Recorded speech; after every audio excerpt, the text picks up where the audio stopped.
Right, Ian, it's time for us to turn the spotlight onto you now. Yes. Here we go. A few quick questions. Now, here is a school photo. Here we are, Matt. We'll hand this over to you, and we'll put it in the big plasma for all of you at home. OK. Can you point yourself out, first of all? Yes. I'm there. Great Good. hair. Correct. Good You've got hair. it. I appear to be wearing a lampshade. Look at that close-up. It's absolutely... Well, speaking of that lampshade, would you rather have kept that hairstyle or own your own steam train? I'd rather have kept that hairstyle. But you are a bit of a fanatic on steam trains, aren't you? Yeah, no, I'm very keen on trains. Why? But, I suppose someone said this man's in love with yesterday.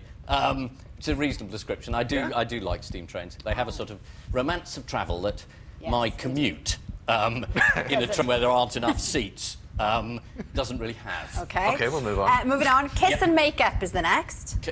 Kiss and make. Robert Maxwell, if he were alive, or Piers Morgan? Right. You're trying to make it easy for me, aren't you? What, multimedia magnate who fell off his yacht or CNN presenter? Maxwell. OK. If you did have one desert island book, would it be a book about cricket or one of your wife's novels? It would be one of my wife's brilliant novels, probably the latest one, The Thread, which is out next week. You know what side your bread is buttered on. Lovely. Well, talking of stories. Yes, the story of a cavalry horse in World War I has fast become one of the theatrical sensations of the decade. Warrior, the most appropriate name for that horse. Brilliant name. Incredible story. But you've seen the production of War Horse a couple of times, Ian, haven't you? What did you make of it? Well, the puppetry's brilliant, and being British, instead of talking about human suffering, we do it about an animal. And here it comes, speaking of which, this is Joy. OK, it's the horse from the National Theatre production of War Horse. It's just unbelievable puppetry. So Finn Caldwell here is in charge of directing all of the puppeteers and directing the puppets themselves. So, Phil, where do you start then, Finn? Well, we start by giving them 8 weeks training, so they have all that period to get used to the moves of the show, and then they end up in the show.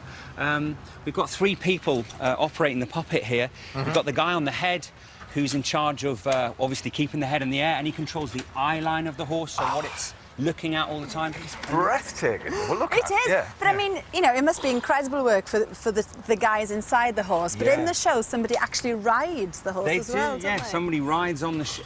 There's a cavalry charge. There is. It's quite extraordinary. Yeah. Oh. So the guy in front there, he's in charge of the legs and how it walks and the weight of the horse, but he's also got the breath. So by bending his knees, and you can see that it looks like the horse is actually taking air and actually staying the horse alive. The guy at the back, he's got the difficult task of making sure that the gait is always right, the walk of the horse. So when it moves from sort of walking to trotting to galloping, he's always making sure that the rhythm is right there. They spend a long time studying horses, and we work with the King's Troop. Do you really? Yeah, OK. Well, Howard here is the original Sergeant Thunder. Hello. How are you doing? All right? You good? Fine, thank you. Good. Now, it's been incredibly popular, hasn't it, this story? Well, I think 1.5 million people have now seen it at the National, the New London Theatre in London and on Broadway. OK. But there's a new exhibition on, isn't there? Yeah. What can people expect to see, then?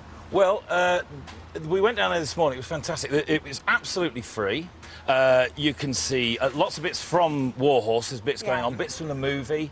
That you see swords, but also you can actually decorate your own war horse. And that's in the National Army Museum. National Army Museum, absolutely free. Starts on Saturday. Brilliant. Brilliant. Thanks, Howard. Or Sergeant Thunder, whichever you want. Well, that is all for tonight. Thanks, obviously, to Finn, to Joy. And, of course, to Ian here. Good luck with the Private Eye exhibition. Thank you. And you can see Ian, of course, on Have I Got News For You on Friday night. Yes, on tomorrow's show, top bloke from Top Gear, James May, will be here. But I think we'll leave you with Joy, shall we just? Yes, here we go.